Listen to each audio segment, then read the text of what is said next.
Hi guys, welcome or welcome back, and thanks for stopping by. So this is like a mini vlog to a place where I grew up. Come along with me, let me show you.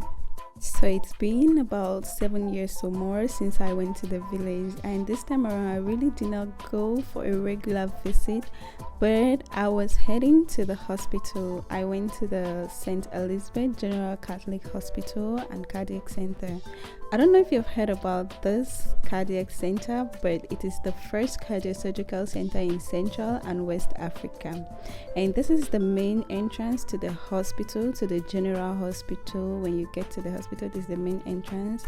And this other way is the entrance to the cardiac center. So this is the reception. When my stay in the hospital was over, I couldn't just go back to town without seeing my grandma. My village is quite far from the hospital, but I had to see her before going back.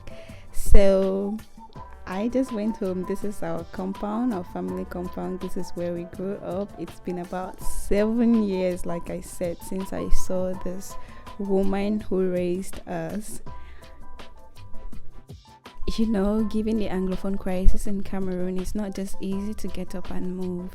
I was so happy to see my grandma and some of my mothers who were in the compound. See me, this woman, oh, she just wanted to stain my hands. Do you know kola nut? Have you touched it before? If you've touched it, you will know that there is a yellowy substance that stains the fingers, and this is just what she wanted to do. After all the pleasantries, I barely had an hour 30 minutes to spend at home, given that I had a very long journey ahead of me to the city. And also given the security issues, I couldn't afford to leave in the night. But we had enough time to catch up, to chat, and to have fun. Growing up, kola nut business was a great means of income for us. We used to pick, peel, and sell. 100 francs was such a huge amount of money for akara.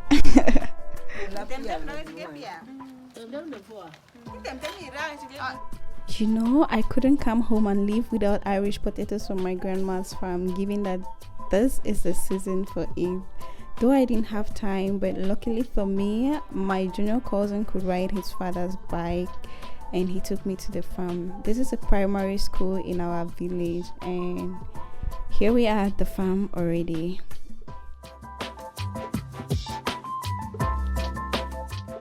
I did my best to make sure my time was sweet, such that when the phone was in my bag, I was chewing sugarcane. So, have you ever harvested Irish potatoes before, or have you seen where it's done or how it's done? This is it. Usually, we make use of sticks to facilitate the digging process so that you don't get to hurt your fingers.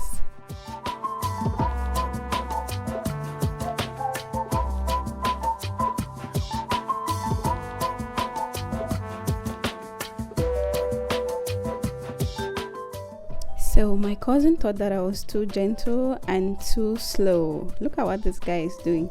I told him I was going to report him, and this is exactly what I'm doing. Destroying beans in the farm.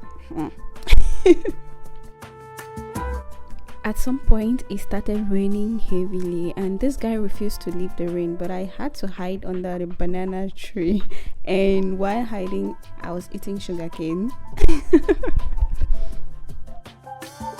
But after the rains, I went back to work.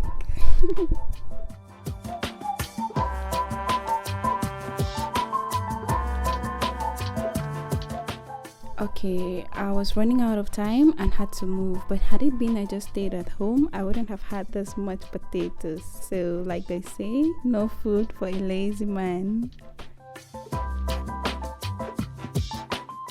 This is kiku palm fruit, they call. I think I was so privileged to eat it, and this is nyomle. I was so happy to eat this after such a very long time. So what is it called in English? What's the name for this in English?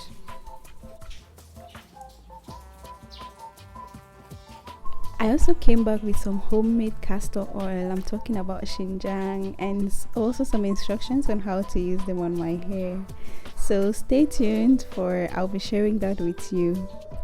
this is all I could put together from my journey to the village. Thank you so much for watching. I really hope you like it, and I'll see you in another video. Bye.